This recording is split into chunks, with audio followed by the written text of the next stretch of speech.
ഇതെവിടെയാ? ഇത് ഹോസ്പിറ്റലാ. ഇയാൾ എന്താ ചെയ്തെന്ന് വല്ല ബോധമുണ്ടോ? തലചുറ്റൽ അനുഭവപ്പെടുന്നുണ്ടോ? എന്തെങ്കിലും ബുദ്ധിമുട്ടുണ്ടെങ്കിൽ ഡോക്ടറെ വിളിക്കാം. എനിക്ക് എന്റെ അച്ഛനെ ഒന്ന് കാണണം. അതിനെന്താ, സമാധാനമായിട്ട് കിടക്കൂ. പിന്നെ കൈ ചലിപ്പിക്കരുത്. ഞാൻ അവരെ കൂട്ടിക്കൊണ്ടുവരാം.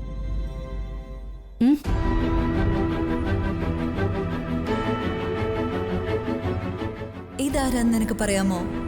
ഇത് ലച്ചുവേച്ചിയുടെ ഭർത്താവ് സഞ്ജുവേട്ടനല്ലേ?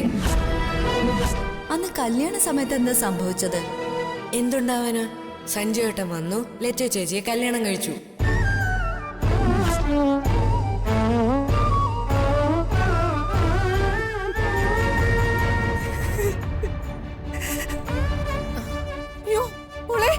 ശ്രീകുട്ടി, ശ്രീകുട്ടി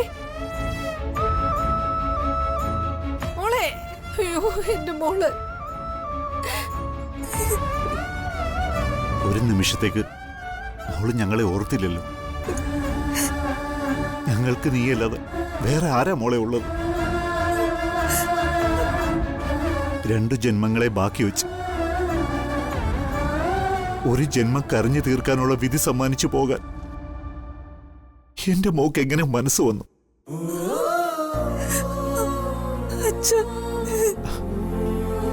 നിനക്കെന്തെങ്കിലും പറ്റിപ്പോയിരുന്നെങ്കിൽ എന്താകുമായിരുന്നു ഞങ്ങളുടെ അവസ്ഥ? ഒരു മകളും അച്ഛനമ്മമാർക്ക് ഇങ്ങനൊരു വിധി തരരുത്.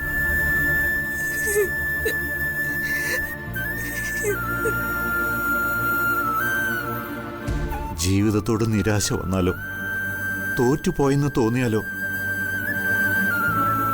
ജീവിതം അവസാനിപ്പിക്കുകയാണോ മോളെ ചെയ്യേണ്ടത്? നിന്നെ ആശ്രയിച്ച് ജീവിക്കുന്നവരുടെ മുഖം മനസ്സിൽ വന്നില്ലെങ്കിൽ സ്വാർത്ഥയായി പോയില്ലേ നിന്റെ ഈ ജീവിതം? എന്നോട് ക്ഷമിക്കണേ അച്ഛ. എന്താ മോളെ സംഭവിച്ചത്? ജീവിതം അടുത്തു പോയെന്ന് തോന്നിയപ്പോ ചെയ്തു പോയത് അമ്മ. അതിനു മാത്രം എന്താ ഉണ്ടായെന്നല്ലേ ഞാൻ നിന്നോട് ചോദിച്ചത്. നീ എന്താണല്ലോ അത് ഞങ്ങളോട് പറ. ഈ ലോകത്ത് ആരെയും വിശ്വസിക്കാൻ കഴിയില്ല അമ്മ. സ്നേഹിക്കുന്നവർക്ക് പല മുഖങ്ങളും.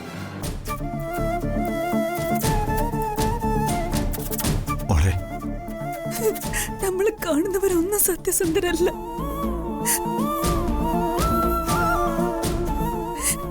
നമ്മളെ അവരൊക്കെ വീട്ടികളാക്കുക ചെയ്യുന്നത്. ആട്ടിത്തോലിട്ട ചെന്നായ്ക്കളെല്ലാരും സ്നേഹിച്ചുകൊണ്ട് ചതിക്കും. നമ്മളറിയാതെ നമ്മുടെ ചോര കുടിക്കും.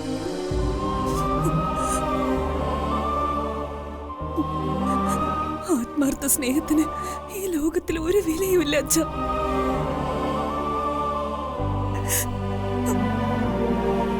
കപട ലോകത്ത് ജീവിച്ചിട്ട് കാര്യമില്ലെന്ന് തോന്നിയ അച്ഛ.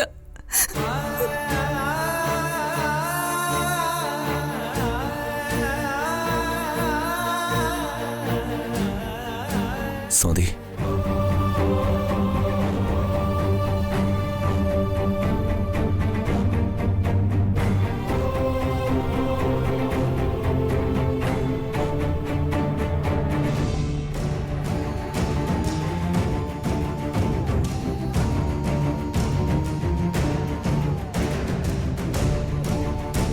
എന്തിനാ സ്വാതി നീ ഇത് ചെയ്ത? എന്തിനാ അച്ഛ ഈ നശിച്ച ലോകത്ത് നിന്ന് എന്നെ പോവാൻ സമ്മതിക്കാതെ വീണ്ടും പിടിച്ചു നിർത്തിയത്?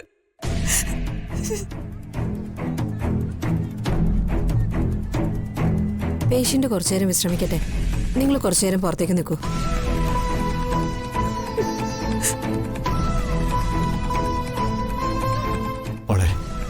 മോള് വിഷമിക്കരുത്.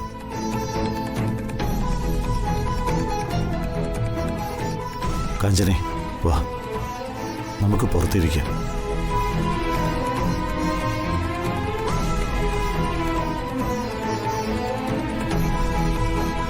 സ്വാതി,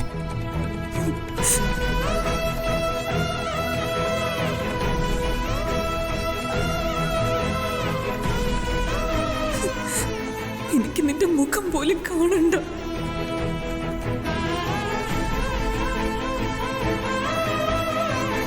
പ്ലീസ് നിങ്ങളും ഒന്ന് പുറത്തേക്ക് നിൽക്കൂ.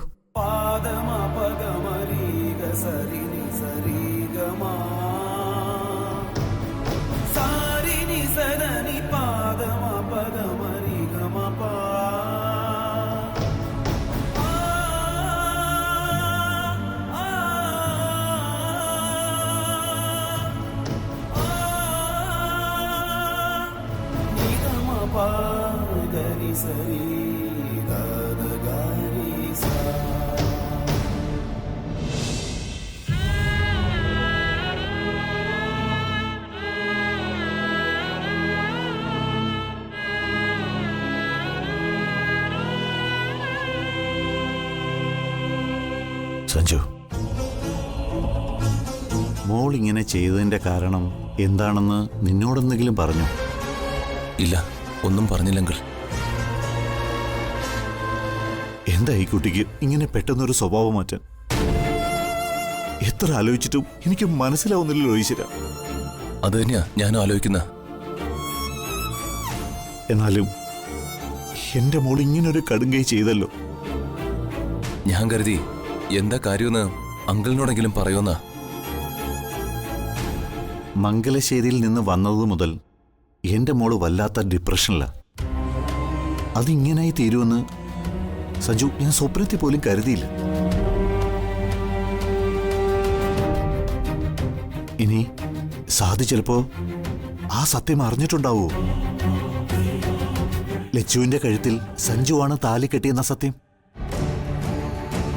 അറിയില്ല, സ്വാതി മനസ്സ് ഓർക്കാൻ തയ്യാറല്ലെങ്കിൽ. സഞ്ജു,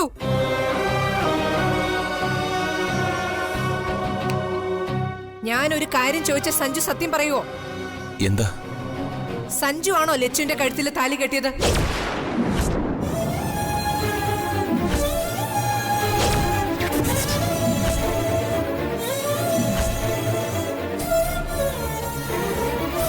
മംഗലശ്ശേരിയിൽ നിന്ന് സ്വാതി പിണങ്ങി വീട്ടിലേക്ക് വരാൻ കാരണം അതാണോന്ന്?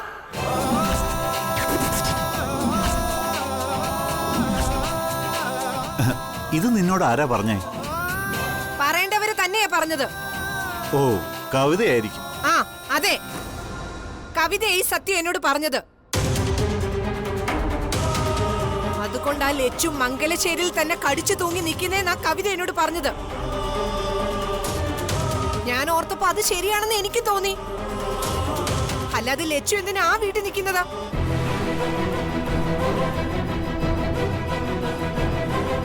ഇങ്ങനൊരു സംഭവം എന്റെ മോൾക്കെന്നല്ല, മറ്റൊരു പെണ്ണിന് സഹിക്കാൻ പറ്റില്ല. എന്റെ മോൾ എല്ലാവരോടുള്ള സ്നേഹം കൊണ്ട് ഒന്നും വിട്ടു പറയുന്നില്ലെന്നേ ഉള്ളൂ. ഒടുവിൽ സഹിക്കാൻ വയ്യാതെ എന്റെ മോൾ ആത്മഹത്യക്ക് ശ്രമിച്ചതാ. ഞാനേ അവളുടെ അമ്മയാ.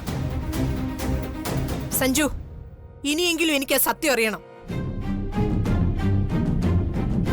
ഇത് ഹോസ്പിറ്റലാണെന്നുള്ള ഒറ്റ കാരണം കൊണ്ടാ ഞാൻ ഇത്രയും മാന്യമായിട്ട് സംസാരിക്കുന്നത്. എനിക്ക് സത്യം അറിഞ്ഞേ പറ്റൂ. സഞ്ജു പറയേ, എടാ സത്യം പറയാൻ. അങ്ങനെ ഒരു സംഭവം നടന്നിട്ടുണ്ടോന്ന്? നീ ലച്ചുവിന്റെ കഴുത്തിൽ താലി കെട്ടിയിട്ടുണ്ടോന്ന്? കാഞ്ചനെ, നിനക്കെന്താ കോമൺ സെൻസ് ഇല്ലാതായി പോയത്? അവനാകെ വിഷമിച്ചിരിക്കുക. അപ്പോഴാണോ ഇത്തരം ചോദ്യങ്ങളൊക്കെ ചോദിക്കുന്നത്?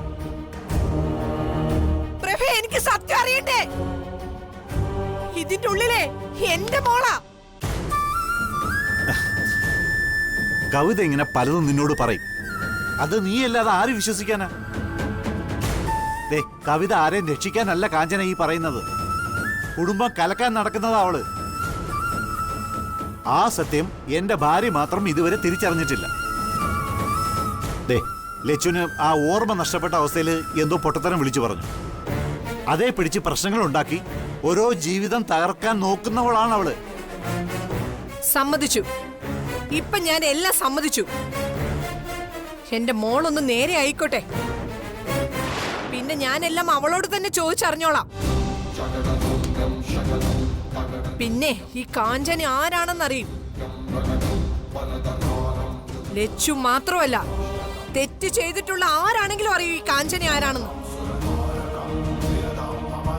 സഹിക്കില്ല. പിന്നെ കാഞ്ചന ഒരിക്കലും പൊറുക്കുകയില്ല ആരോടും. ലച്ചുവിന്റെ അവളുടെ അവസാനമായിരിക്കും പിന്നെ. എല്ലാവരും അത് ഓർത്തോ.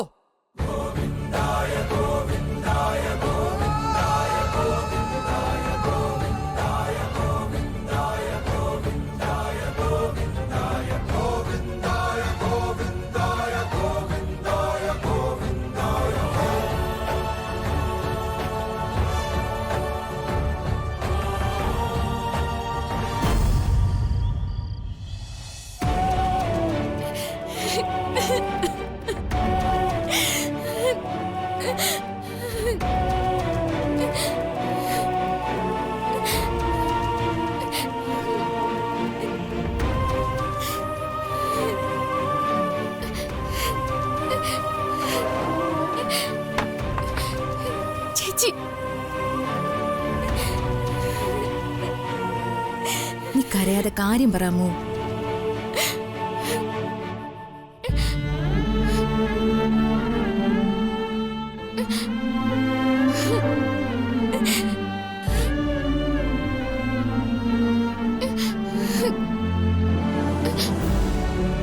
എന്തിനാ ലച്ചു കരഞ്ഞുകൊണ്ട് ഓടിയത്? നിന്നെ കവിതേച്ചി വഴക്ക് പറഞ്ഞോ? നിനക്കറിയില്ലേ കവിതേച്ചി അവരെ എങ്ങനെ നോവിക്കാന്ന് പറഞ്ഞാ നടക്കുന്നേ? ലച്ചുവിനോട് ഞാൻ സീരിയസ് ആയ ഒരു കാര്യം പറയട്ടെ.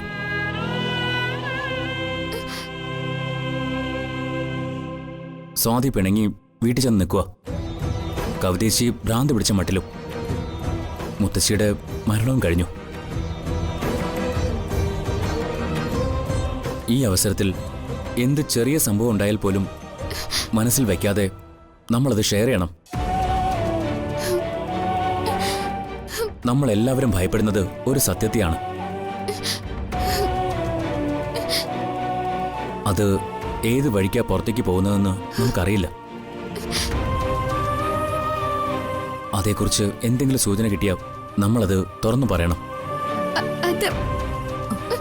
എന്താമോ? ചേച്ചി വിവരങ്ങളെല്ലാം അറിഞ്ഞ പോയതെന്ന് അപ്പച്ചി എന്നോട് പറഞ്ഞു. അവര് നിന്നോട് ഈ വിഷയം സംസാരിക്കുമ്പോൾ നീ സൂക്ഷിച്ചു വേണം മറുപടി പറയാൻ. നിന്നെ കൊണ്ട് പറയിപ്പിച്ച് അത് റെക്കോർഡ് ചെയ്യാനായിരിക്കും അവർ ശ്രമിക്കുന്നത്. ഞാൻ അങ്ങനെയൊന്നും പറയില്ല. പക്ഷെ ചേച്ചി സത്യം അറിഞ്ഞു എന്നുള്ളത് ഉറപ്പാ. അതിനെന്തുറപ്പാ അമ്മൂനുള്ളത്? ചേച്ചി കൈഞ്ഞരമ്പ് മുറിച്ച് ആത്മഹത്യക്ക് ശ്രമിച്ചു.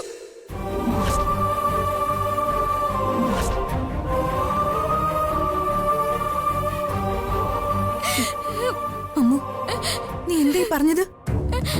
കവിതേച്ചി തന്നെയാണോ ഇത് നിന്നോട് പറഞ്ഞത്? ഗുണ്ടേ, നീ ഈ വിവരം അറിഞ്ഞിരുന്നോ?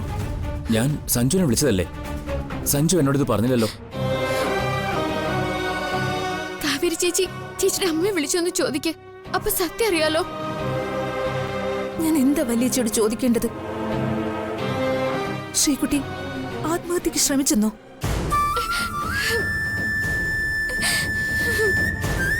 അത് സത്യമല്ലെങ്കിലോ? കവിതേച്ചി പറയുന്നതൊന്നും ഞാൻ വിശ്വസിക്കില്ല. കാവേരി ചേച്ചി വിശേഷം ചോദിക്കുന്ന മട്ടിലൊന്ന് വിളിക്കുക.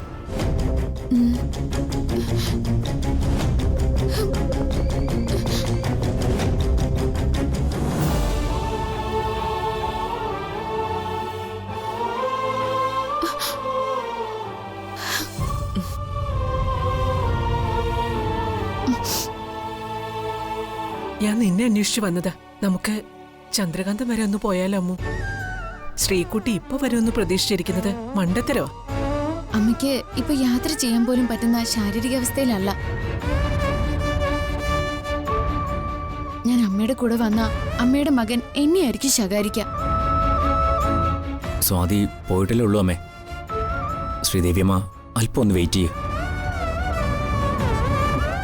ഞാനിനി എന്ത് ചെയ്യും ദൈവമേ?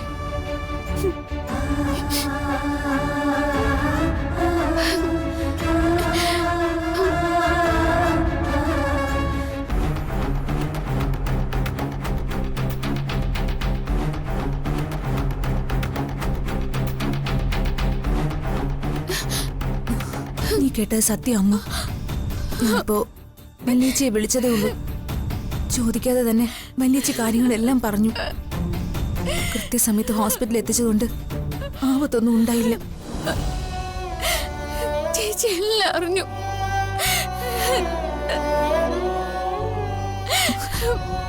അത് വല്യേച്ചി പറഞ്ഞിട്ടില്ല. ഇപ്പോ വീട്ടിലേക്ക് പോകുന്ന വല്യേച്ചി എന്നോട് പറഞ്ഞത്. പുറത്ത് ഈ വിവരം വിടരുതെന്ന് വല്യേച്ചി എന്നോട് പ്രത്യേകം പറഞ്ഞിട്ടുണ്ട്. ശ്രീദേവിയടുത്തി അറിയാതെ നോക്കണേ അമ്മു.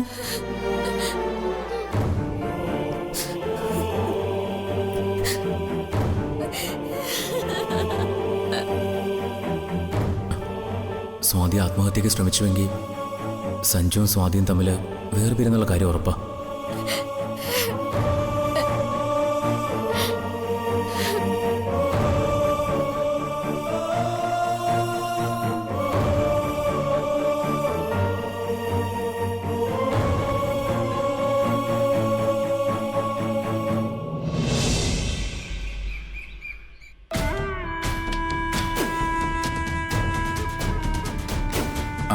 അല്ല, അഡ്വക്കേറ്റ് മൂർത്തിയായിരുന്നല്ലോ കവിതയുടെ വിശ്വസ്തനായ അഡ്വക്കേറ്റ്.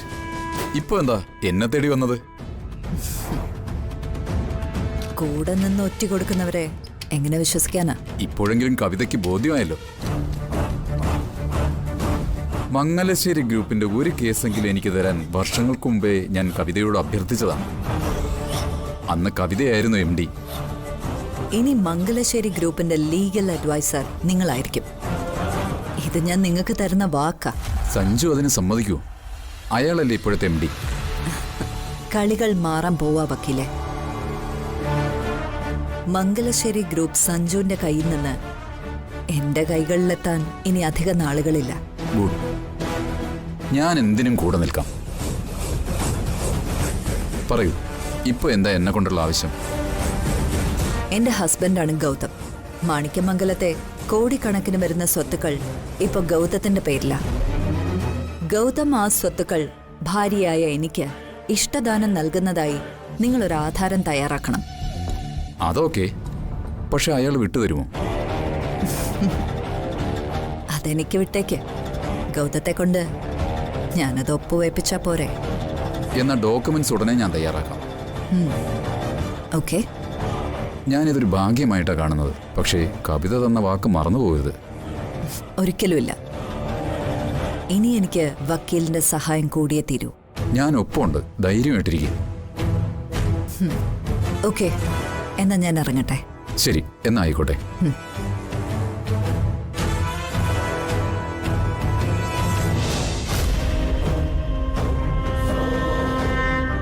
മംഗലശ്ശേരിയിലെ കാര്യങ്ങൾ തീരുമാനമായി. അമ്മുവും സ്വാതിയും അടിച്ചു പിരിഞ്ഞു. സഞ്ജു നടുക്കടലുമായി. അമ്മുവിനെ കാഞ്ചന തന്നെ കൊല്ലും. മാണിക്യമംഗലം കൂടി സ്വന്തമായാൽ കവിത ലക്ഷ്യസ്ഥാനത്തെത്തും.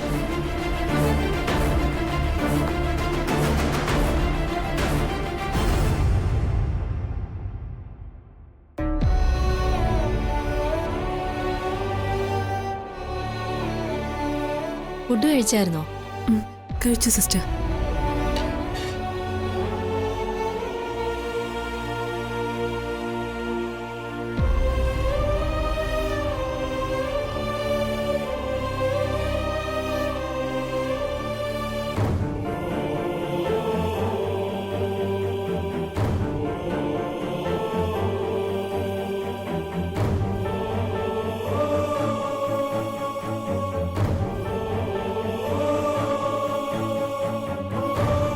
സ്വാതി, സ്വാതി, നീ എന്തോന്നും മിണ്ടാത്തെ? എന്തിനാ നീ ഇങ്ങനെയൊക്കെ ചെയ്ത്? ഇത് കേട്ടപ്പോ ഞാൻ വല്ലാതെ ഷോക്കായി പോയി. സ്വാതിയിൽ നിന്ന് ഇങ്ങനൊരു നീക്കം ഞാൻ ഒട്ടും പ്രതീക്ഷിച്ചില്ല. സ്വാതി, നീ എന്തെങ്കിലും ഒന്ന് പറ.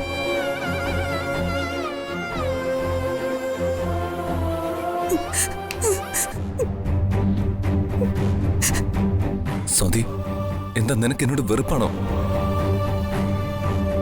സ്വാതി, നീ എന്തെങ്കിലും ഒന്ന് പറയേ. ഞാനങ്ങ് ഒടുങ്ങി പോകാൻ ഒരുങ്ങിയത്, അതിനും സാധിച്ചില്ല. സ്വാതി, എന്താ ഈ പറയുന്ന? എന്നെ വിട്ട് നിനക്ക് ഒറ്റയ്ക്ക് അങ്ങനെ പോകാൻ പറ്റുമോ? ഇങ്ങനൊരു ചിന്ത നിന്റെ മനസ്സിൽ തോന്നിയപ്പോ നീ ഒരു നിമിഷമെങ്കിലും എന്നെ പറ്റി ചിന്തിച്ചോ? പറയൂ സ്വാതി. ഞാൻ പിന്നെ ഈ ലോകത്ത് ഒറ്റയ്ക്ക് എങ്ങനെയാ? എനിക്കത് ഓർക്കാനേ പറ്റുന്നില്ല.